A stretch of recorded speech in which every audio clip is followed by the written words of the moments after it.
75 ఏళ్ల స్వాతంత్ర భారత స్ఫూర్తిని ఘనంగా చాటుతున్న తెలంగాణ ప్రభుత్వం. ప్రభుత్వమే మొదటి వినియోగదారుడిగా మారితే అది ఏ రంగమైనా అద్భుతంగా పురోగమిస్తుందనడానికి తెలంగాణ పవర్లూమ్ మంచి ఉదాహరణ.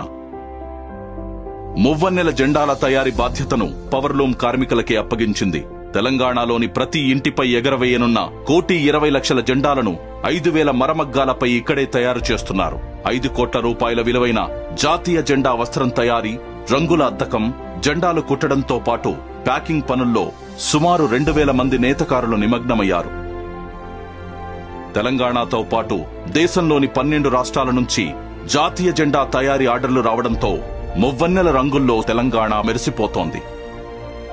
స్వాతంత్ర ఉద్యమంలో నాటి నాయకులు భారతీయతను బాధ్యతగా భావించారు. అదే భారతీయతను బలంగా మార్చుకున్న సీఎం కేసీఆర్ పవర్లూమ్ కార్మికుల రాతను మార్చే లక్ష్యంతో పనిచేస్తున్నారు. గతంలో నిర్లక్ష్యానికి గురైన టెక్స్టైల్ రంగానికి ఒక భరోసా, ఒక బాధ్యత. వజ్రోత్సవ భారతికి 1,00,00,000 జెండాలతో వందనం సమర్పిస్తున్న తెలంగాణ ప్రభుత్వం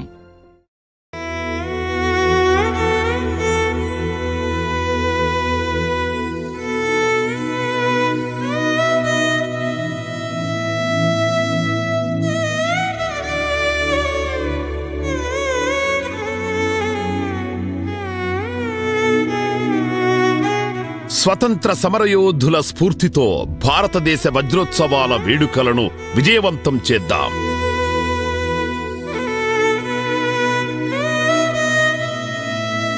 ఆగస్టు 8 నుండి 22 వరకు జరిగే కార్యక్రమాల్లో స్వచ్ఛందంగా పాల్గొందాం. ఇంటింటా వాడవాడలా తెలంగాణ వ్యాప్తంగా జాతీయ పతాకాన్ని సగర్వంగా ఎగరేద్దాం.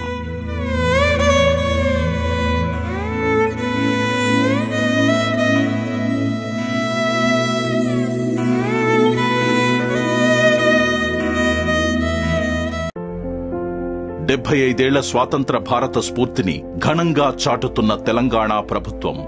ప్రభుత్వమే మొదటి వినియోగదారుడిగా మారితే అది ఏ రంగమైనా అద్భుతంగా పురోగమిస్తుందనడానికి తెలంగాణ పవర్లూమ్ మంచి ఉదాహరణ. మువ్వన్నెల జెండాల తయారీ బాధ్యతను పవర్లూమ్ కార్మికులకే అప్పగించింది. తెలంగాణలోని ప్రతి ఇంటిపై ఎగరవేయనున్న 1,20,00,000 జెండాలను 5,000 మరమగ్గాలపై ఇక్కడే తయారు చేస్తున్నారు.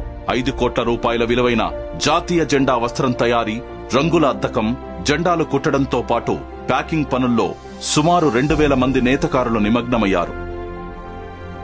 తెలంగాణతో పాటు దేశంలోని 12 రాష్ట్రాల నుంచి జాతీయ జెండా తయారీ ఆర్డర్లు రావడంతో మువ్వన్నెల రంగుల్లో తెలంగాణ మెరిసిపోతోంది. స్వాతంత్ర ఉద్యమంలో నాటి నాయకులు భారతీయతను బాధ్యతగా భావించారు.